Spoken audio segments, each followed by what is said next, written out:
ഇന്നലെ ട്രെൻഡായിട്ട് ഓടിക്കൊണ്ട് നിന്ന ഒരു ന്യൂസ് ഞാൻ കാണിച്ചു തരാം. ഓക്കെ, പ്ലേ ചെയ്യാം. സിനിമ ചെയ്യുന്നതിന്റെ പേരിൽ മന്ത്രിസ്ഥാനത്ത് നിന്ന് മാറ്റിയാൽ താൻ രക്ഷപ്പെടുമെന്ന കേന്ദ്ര സഹമന്ത്രി സുരേഷ് ഗോപി. ഇപ്പോൾ എങ്ങനെ ഇരിക്കുന്ന തൃശ്ശൂരുകാരെ, നിങ്ങൾ വലിയ കാര്യത്തിൽ ജയിപ്പിച്ച് മന്ത്രിയാക്കി വിട്ട ഒരാളാണ് സുരേഷ് ഏട്ടൻ. ആ സുരേഷ് ഏട്ടൻ പറയാണ്, എനിക്ക് സിനിമയിൽ അഭിനയിക്കാൻ ഈ മന്ത്രിസ്ഥാനം ഒരു തടസ്സമാണെങ്കിൽ ആ മന്ത്രിസ്ഥാനം പോയാലും സാരില്ല, സിനിമ ഞാൻ ചെയ്യും. സുരേഷ് ഏട്ടന് സിനിമ ചെയ്തേ പറ്റൂ. ഇങ്ങനെയുള്ള ഒരാളെയാണോ തൃശ്ശൂരുകാരെ നിങ്ങൾ സത്യത്തിൽ ഉദ്ദേശിച്ചത്? നിങ്ങളുടെ ഒരു MP ആയിട്ട് വരേണ്ട ഒരു ആൾ ഇങ്ങനെയുള്ള ഒരാളാണോ? നിങ്ങൾ തന്നെ ഒന്ന് ആലോചിച്ച് നോക്ക്. നിങ്ങൾ എത്ര വലിയ മണ്ടത്തരമാണ് ചെയ്തു വെച്ചത്. സിനിമ ഞാൻ ചെയ്യും. സിനിമ നിങ്ങൾക്ക് ചെയ്യണമെങ്കിൽ പിന്നെ എന്തിനാണ് പൊളിറ്റിക്സിലോട്ട് ഇറങ്ങിയത്? സിനിമ ചെയ്ത് നടന്നാൽ പോരെ? വെറുതെ നാട്ടുകാരെ കൊണ്ട് പറയിപ്പിക്കുന്ന പരിപാടിയാണ് കേട്ടോ സുരേഷ് ഏട്ടൻ നിങ്ങളിപ്പോൾ പറഞ്ഞത്. സിനിമ ചെയ്യണം, പക്ഷെ മന്ത്രിസ്ഥാനം അതിനൊരു തടസ്സമായാൽ മന്ത്രിസ്ഥാനം രാജിവെക്കെന്നാണ് പറയുന്നത്. വല്ലാത്ത ആള് തന്നെ സുരേഷ് ഏട്ടൻ. അനുവാദം ചോദിച്ചിട്ടുണ്ട്, അനുവാദം കിട്ടിയിട്ടില്ല. അനുവാദം ചോദിച്ചിട്ടുണ്ട്, അനുവാദം കിട്ടിയിട്ടില്ല. അതായത് BJP അറിയപ്പെട്ട നേതാക്കളോട് ചോദിച്ച് എനിക്ക് സിനിമ ചെയ്യാൻ വേണ്ടിയിട്ട് കുറച്ച് ലോങ് ലീവ് അല്ലേ, അങ്ങനെയല്ല പറയേണ്ടത്, സിനിമ ചെയ്യാൻ വേണ്ടിയിട്ട് എനിക്ക് കുറച്ച് ലീവ് വേണം. അപ്പൊ തന്നെ BJP അറിയപ്പെട്ട നേതാക്കൾ വന്നിട്ട് പറഞ്ഞു, ഇല്ല തരുന്നില്ല, മന്ത്രിസ്ഥാനത്ത് ഇരിക്കുന്ന ഒരാൾക്ക് സിനിമ ചെയ്യേണ്ട ആവശ്യമുണ്ടോ എന്നായിരിക്കും BJP അറിയപ്പെട്ട നേതാക്കളൊക്കെ ചിന്തിച്ചത്. പക്ഷെ സുരേഷ് ഏട്ടൻ ചിന്തിക്കുന്നത് എന്താണെന്നറിയോ? ഇയാൾക്ക് മന്ത്രിസ്ഥാനം വേണം, ഇയാൾക്ക് തോന്നുന്നേരം കയറി ചെന്ന് അധികാരം കാണിക്കാൻ വേണ്ടിയിട്ട് മന്ത്രിസ്ഥാനം വേണോ, അത് പോരാഞ്ഞിട്ട് സിനിമയിൽ അഭിനയിക്കണം. ഇത് നടക്കുന്ന കാര്യമാണോ? ഇങ്ങനെ സിനിമയിൽ അഭിനയിക്കണമെങ്കിൽ എന്തിനാ വെറുതെ പൊളിറ്റിക്സിൽ ഇറങ്ങിയത്? പൊളിറ്റിക്സിൽ ഇറങ്ങിയ ആളുകളുടെ ഏറ്റവും വലിയ ആഗ്രഹമാണ് ഒരു മന്ത്രിസ്ഥാനം എന്നൊക്കെ. അതും കേന്ദ്ര മന്ത്രിസ്ഥാനമൊക്കെ കിട്ടുന്ന ആൾക്കാർക്ക് ഭയങ്കരമായിട്ടുള്ള ഭാഗ്യമുണ്ടെന്ന് വിചാരിക്കുന്ന ഒരാളാണ് ഞാൻ. ആ മന്ത്രിസ്ഥാനം വേണ്ട എന്ന് പറഞ്ഞുകൊണ്ട് സിനിമയിലോട്ട് തന്നെ വീണ്ടും വരുമ്പോൾ നിങ്ങൾക്ക് എന്തോ കാര്യമായിട്ടുള്ള കുഴപ്പമുണ്ടെന്നേ ഞാൻ പറയുള്ളൂ. ഇനി എത്ര പണം ചെയ്യാനുണ്ടെന്ന് ചോദിച്ചപ്പോ ഒരു 22 എണ്ണമെങ്കിലും ചെയ്യേണ്ടി വരുമെന്ന് പറഞ്ഞപ്പം മനസ്സിലായല്ലോ. സുരേഷ് ഏട്ടനിക്ക് ഒരു 22 പടവും കൂടി ചെയ്താൽ കൊള്ളാമെന്നുണ്ട്. ഇങ്ങനെ ആഗ്രഹമുള്ള ഒരാളാണ് വെറുതെ പൊളിറ്റിക്സിൽ ഇറങ്ങിയിട്ട് തൃശ്ശൂരിൽ നിന്നിട്ട് ആ തൃശ്ശൂരുകാരെ ജയിപ്പിച്ച് ആ തൃശ്ശൂരുകാരെ മുഴുവനും നാണം കെടുത്തുന്ന പ്രസ്താവനയാണ് ഇപ്പോൾ സുരേഷ് ഏട്ടനെ അടിച്ചു വിട്ടുകൊണ്ടിരിക്കുന്നത്. അമിത്ഷാ പേപ്പർ കേട്ട് അങ്ങനെ എടുത്തൊരു സൈഡിലോട്ട് അങ്ങ് ഇറങ്ങി.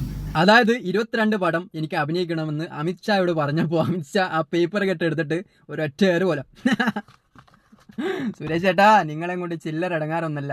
നിങ്ങൾ എന്തിനീ നടന്ന സംഭവമൊക്കെ നാട്ടുകാരോട് പറഞ്ഞു കൊടുക്കുന്നത്? അവരെയും കൂടി ചിരിപ്പിക്കാനോ? അതാണ് ഞങ്ങളുടെ കുടുംബത്തിന്റെ മഹിമ.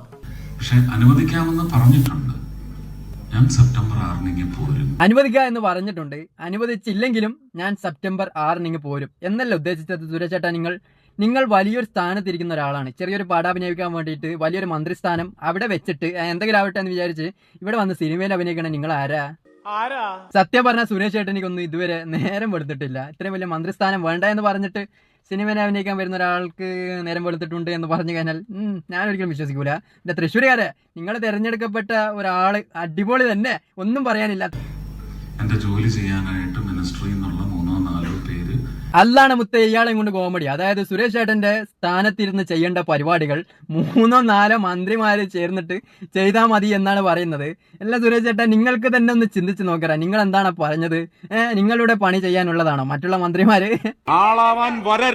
പണ്ടേതോ ഒരു തമിഴ് സിനിമാ നടൻ പറഞ്ഞ വാക്കുകളാണ് എനിക്ക് ഓർമ്മ വരുന്നത്. സിനിമാക്കാരൻ പൊളിറ്റിക്സിൽ ഇറങ്ങിക്കഴിഞ്ഞാൽ അയാളെ ഒരിക്കലും വിജയിപ്പിക്കരുതെന്ന് ആരൊക്കെയോ പണ്ട് പറഞ്ഞിട്ടുണ്ട്. അതെത്ര സത്യസന്ധമായിട്ടുള്ള വാക്കുകളാണല്ലേ. ഇതേപോലെ ആയി പോവില്ലേ? മന്ത്രിസ്ഥാനം വേണ്ട എന്ന് പറഞ്ഞുകൊണ്ട് പോലും സിനിമയിലോട്ട് വരികയാണ്. ഞാൻ ഈ എല്ലാ പണിയും കൂടെ ചെയ്യുന്ന കൂട്ടത്തിൽ സിനിമയും കൂടെ ചെയ്യാൻ ഞാൻ തയ്യാറാകുന്നില്ല. തൃശ്ശൂരുകാരെ, നിങ്ങൾ മറ്റുള്ള ജില്ലയിലുള്ള ആളുകളുടെ മുൻപിൽ നാണം കെട്ടില്ലേ? കാരണം നിങ്ങൾ ജയിപ്പിച്ച ഒരു MP ആണ് ഇങ്ങനെ പറയുന്നത്. ചെയ്യണമെന്ന് ഞാൻ ആഗ്രഹിക്കുന്നു. ഇനി അതിന്റെ പേരിൽ അവര് പറഞ്ഞയക്കുമെങ്കിൽ ഞാൻ രക്ഷപ്പെട്ടു. മന്ത്രിസ്ഥാനം പോലും വേണ്ട എന്ന് പറഞ്ഞിട്ട് സിനിമയിലോട്ട് വരികയാണ് സുരേഷ് ഏട്ടൻ. തൃശ്ശൂരുകാരെ, നിങ്ങളാണ് ഈ ലോകത്തുള്ള ഏറ്റവും വലിയ ബുദ്ധിയുള്ള ആൾക്കാരെന്ന് ഞാൻ പറയും. കാരണം സുരേഷ് ഏട്ടനെ പോലുള്ള ഒരാളെ വിജയിപ്പിക്കാൻ കാണിച്ച മനസ്സുണ്ടല്ലോ, അതാണ് നിങ്ങളുടെ മനസ്സ്. MP ആയിരുന്നു കൊണ്ട് എനിക്ക് തൃശ്ശൂർക്കാരെ കൂടുതൽ പരിഗണിക്കാൻ പറ്റും. അപ്പോ മന്ത്രിസ്ഥാനം പോയി കഴിഞ്ഞാൽ തൃശ്ശൂരിൽ തന്നെ നിന്നുകൊണ്ട് കൂടുതൽ പരിഗണിക്കാൻ പറ്റും എന്നാണ് സുരേഷ് ഏട്ടൻ പറയുന്നത്. അപ്പൊ നിങ്ങൾക്ക് 22 സിനിമ അഭിനയിക്കണ്ടേ?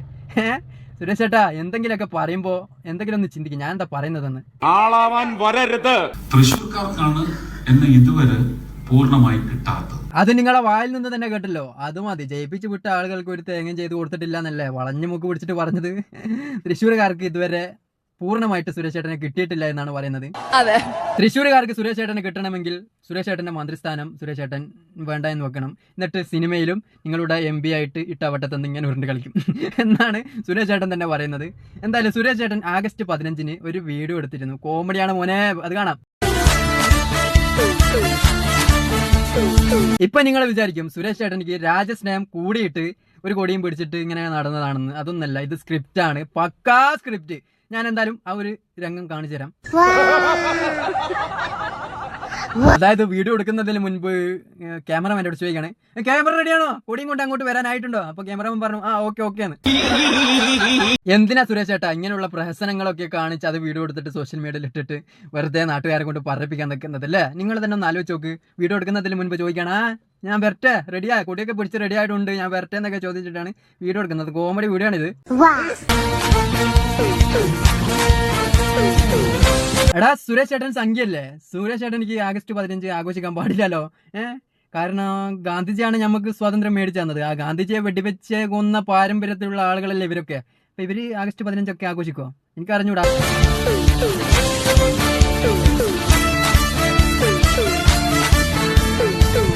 എന്തൊരു പ്രഹസനമാണ് സച്ചി എന്നുള്ള ഡയലോഗിനൊക്കെ ഇപ്പോഴാണ് മൂല്യമുണ്ടാവുക. ഈ വീഡിയോന്റെ ശേഷം ഒക്കെ ട്രോളും മാറിയിട്ടുണ്ട്, നല്ല മൂല്യമായിരിക്കും. ഇയാൾക്ക് തന്നെ ഒന്ന് ചിന്തിച്ച് നോക്കറ, ഇയാൾ ചെയ്യുന്നത് ഫുള്ള് പൊട്ടത്തരമാണടാ. ഇയാൾ MP ആയിട്ട് ജയിച്ച പാടെ തന്നെ 2 പോലീസുകാരന്റെ ഇടയിൽ നിന്നിട്ട് സെല്യൂട്ടൊക്കെ അടിക്കുന്നത് നിങ്ങൾക്ക് ഓർമ്മയുണ്ടോ? അതുപോലെ തന്നെയാണ് ഇയാൾ ചെയ്യുന്ന പല സംഭവങ്ങളും കാണുന്ന ആളുകൾക്ക് ചിരി വരുന്ന സംഭവമായിട്ടാണ് മാറിക്കൊണ്ട് നിൽക്കുന്നത്. ഇപ്പൊ ഒരു ആഗസ്റ്റ് 15 ഒരു കൊടിയും പിടിച്ച് നടക്കുകയാണ്.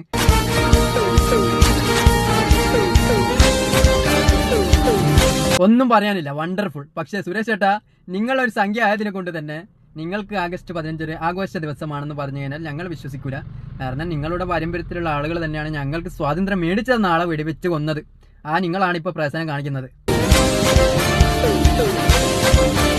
അപ്പോൾ സുരേഷ് ചേട്ടനിക്ക് MP സ്ഥാനം മാത്രം മതി, മന്ത്രിസ്ഥാനം വേണ്ട എന്ന് പറഞ്ഞുകൊണ്ട് സുരേഷ് ചേട്ടൻ കൊടിയും പിടിച്ച് നടന്നതൊക്കെ നമുക്ക് എല്ലാവർക്കും ഓർമ്മയുണ്ട്, ഇപ്പൊ കണ്ടിട്ട് കൂടിയുണ്ട്. അപ്പോൾ ഇതിൽ നല്ല വീഡിയോ നമുക്ക് വീണ്ടും കാണാം. ഫോളോ ചെയ്യാം. കഴിഞ്ഞില്ലടേ, ബൈ.